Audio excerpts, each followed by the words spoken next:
ಮಾತಾಡ್ತೀನಿ, ಅವ್ರ ಬಗ್ಗೆನೂ ಮಾತಾಡ್ತೀನಿ. ರಾಮನಗರಕ್ಕೂ ನನಗೂ ನನ್ನ ಚಿತ್ರ ಜೀವನಕ್ಕೂ ಬಹಳಷ್ಟು ಆತ್ಮೀಯತೆ ನಂಟಿದೆ. ಬಹಳ ಮುಖ್ಯವಾಗಿ ಈ ವೇದಿಕೆಯನ್ನ ನನಗೆ ಇಂಟ್ರೊಡ್ಯೂಸ್ ಮಾಡಿಕೊಟ್ಟಿದ್ದು ಯಾರು ಅಂದ್ರೆ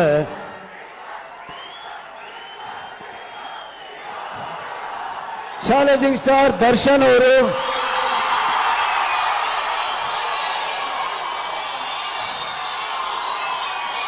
ಸುಮಾರು 16 ವರ್ಷಗಳ ಹಿಂದೆ ಜೊತೆಯಲ್ಲಿ ಸಿನಿಮಾ ಮಾಡ್ತಾ ಇರ್ಬೇಕಾದ್ರೆ ಅವರು ವೇದಿಕೆಗೆ ಬರಬೇಕಾಗಿತ್ತು.